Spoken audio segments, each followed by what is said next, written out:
From the Indies, sir, said the second-hand dealer, pressing his palms together. Genuine Calamander wood, a rare good buy, sir. Well, I'll take it, replied Ernest Max somewhat hesitantly. He had been strolling idly through the antique and second-hand shop when the chest caught his attention. It had a rich, exotic look which pleased him. In appearance, the dark brown, black-striped wood resembled ebony, and the chest was quite capacious. It was at least 2 feet wide and 5 feet long, with a depth of nearly 3 feet. When Max learned that the dealer was willing to dispose of it for only $12, he could not resist buying it.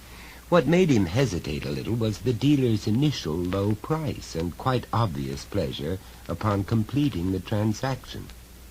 Was that fine-grained wood only inlay, or did the chest contain some hidden defect? When it was delivered to his room the next day, he could find nothing wrong with it. The Calamander wood was solid and sound, and the entire chest appeared to be in fine condition. The lid clicked smoothly into place when lowered, and the big iron key turned readily enough. Feeling quite satisfied with himself, Max carefully polished the dark wood and then slid the chest into an empty corner of his room. The next time he changed his lodgings, the chest would prove invaluable. Meanwhile, it added just the right exotic touch to his rather drab chamber. Several weeks passed, and although he still cast occasional admiring glances at his new possession, it gradually began to recede from his mind. Then one evening his attention was returned to it in a very startling manner. He was sitting up reading late in the evening when for some reason his eyes lifted from his book, and he looked across the room toward the corner where he had placed the chest. A long white finger protruded from under its lid. He sat motionless, overwhelmed with sudden horror, his eyes riveted on this appalling object. It just hung there, unmoving, a long, pale finger with a heavy knuckle bone and a black nail. After his first shock, Max felt a slow rage kindling within him. The finger had no right to be there. It was unreasonable and idiotic. He resented it bitterly, much as he would have resented the sudden intrusion of an unsavory rumor from down the hall. His peaceful, comfortable evening was ruined by this outrageous manifestation. With an oath, he hurled his book straight at the finger. It disappeared. At least he could no longer see it. Tilting his reading light so that its beam shot across the room, he strode to the chest and flung open the lid. There was nothing inside. Dropping the lid, he picked up his book and returned to the chair. Perhaps he reflected he had been reading too much lately. His eyes, in protest, might be playing tricks on him. For some time longer he pretended to read, but at frequent intervals he lifted his eyes and looked across the room toward the Calamander chest. The finger did not reappear, and eventually he went to bed. A week passed, and he began to forget about the finger. He stayed out more during the evening and read less, and by the end of the week he was quite convinced that he had been the victim of nothing more than an odd hallucination brought on by simple eye strain. At length, at the beginning of the second week, deciding that his eyes had had a good rest, he bought some current magazines and made up his mind to spend the evening in his room. Some time after he took up the first magazine, he glanced over at the chest and saw that all was as it should be. Settling comfortably in his chair, he became absorbed in the magazine and did not put it aside for over an hour. As he finally laid it down and prepared to pick up another, his eyes strayed in the direction of the chest. And there was the finger. It hung there as before, motionless, with its thick knuckle and repulsive black nail. Crowding down an impulse to rush across the room, Max slowly reached over to a small table which stood near his chair and felt for a heavy metal ashtray. As his hand closed on the tray, his eyes never left the finger. Rising very slowly, he began to inch across the room. He was certain that the ashtray, if wielded with force, would effectively crush anything less substantial than itself which it descended on. It was made of solid metal, and it possessed a sharp edge. When he was a scant yard away from the chest, the finger disappeared. When he lifted the lid, the chest, as he had expected, was empty. Feeling considerably shaken, he returned to his chair and sat down. Although the finger did not reappear, he could not drive its hideous image out of his mind. Before going to bed, he reluctantly decided that he would get rid of the chest. He was in sound health, and his eyes had had a week's rest. Therefore, he reasoned, whatever flaw in nature permitted the ugly manifestation rested not with him, but with the chest itself. Looking back, he recalled the second-hand dealer's eagerness to sell the chest at a ridiculously low price. The thing must already have had an evil reputation when the antique dealer acquired it. Knowing it, the unscrupulous merchant had readily consented to part with it for a small sum. Max, a practical young man, admitted the possibility of a non-physical explanation only with reluctance, but felt that he was not in a position to debate the matter. The preservation of stable nerves came first. All other considerations were secondary. Accordingly, on the following day, before leaving for work, he arranged with his landlady to have the chest picked up and carted off to the city dump. He included specific directions that upon arrival it was to be burned. When he arrived back at his room that evening, however, the first thing that met his gaze was the Calamander chest. Furious, he hurried down the hall to his landlady's apartment and demanded an explanation. Why had his orders been ignored? When she was able to get a word in, the patient woman explained that the chest actually had been picked up and carted off to the dump. Upon arrival, however, the man in charge of the dump had assured the men who lugged in the chest that there must have been some mistake. Nobody in his right mind, he asserted, would destroy such a beautiful and expensive article. The men must have picked up the wrong one. Surely there must have been another left behind, he said, which was the worthless one the owner wanted discarded.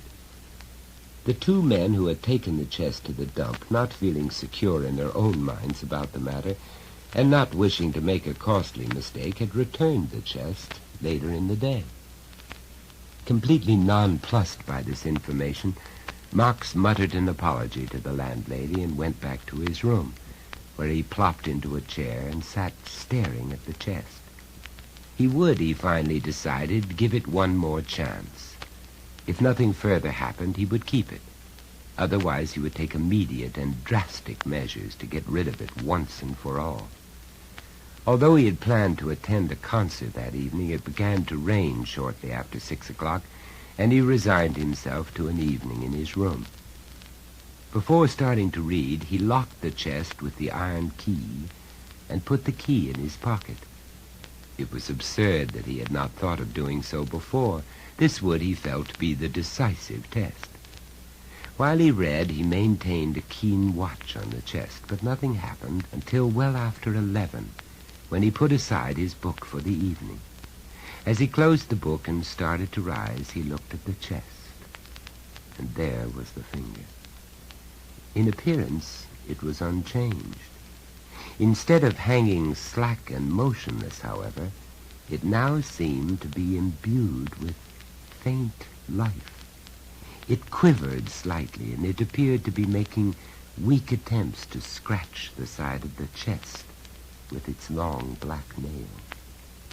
When he finally summoned up sufficient courage, Max took up the metal ashtray as before and crept across the room. This time he actually had the tray raised to strike before the finger vanished. It seemed to whisk back into the chest. With a wildly thumping heart, Max lifted the lid. Again the box was empty. But then he remembered the iron key in his pocket, and a new thrill of horror coursed down his spine. The hideous digital apparition had unlocked the chest. Either that, or he was rapidly losing his sanity.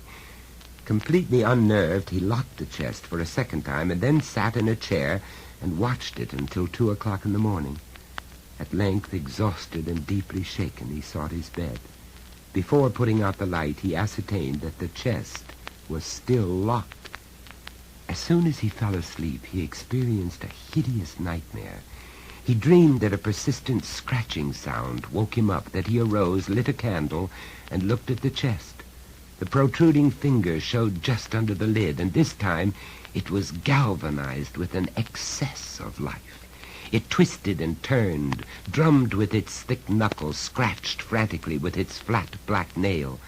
At length, as if it suddenly became aware of his presence, it became perfectly still, and then very deliberately beckoned for him to approach.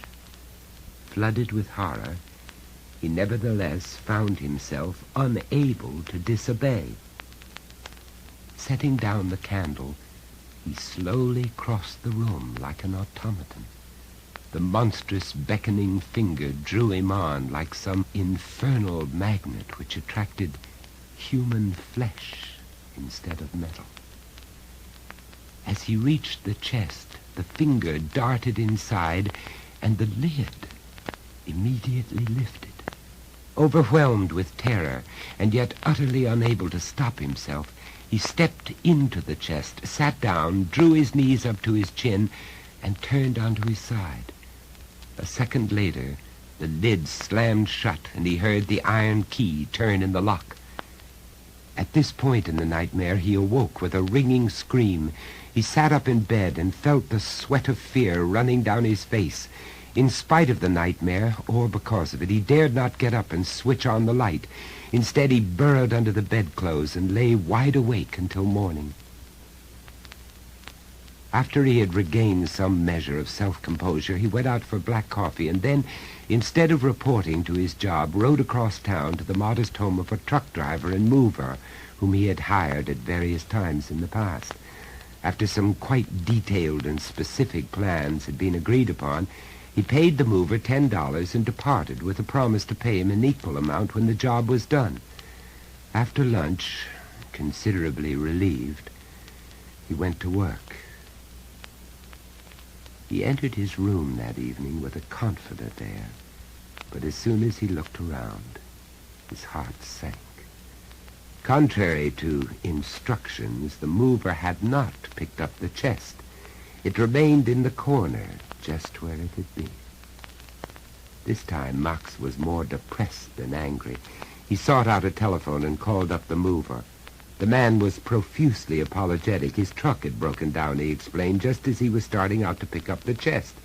The repairs were nearly completed, however, and he would absolutely be out to carry off the chest the first thing in the morning. Since there was nothing else he could do, Max thanked him and hung up.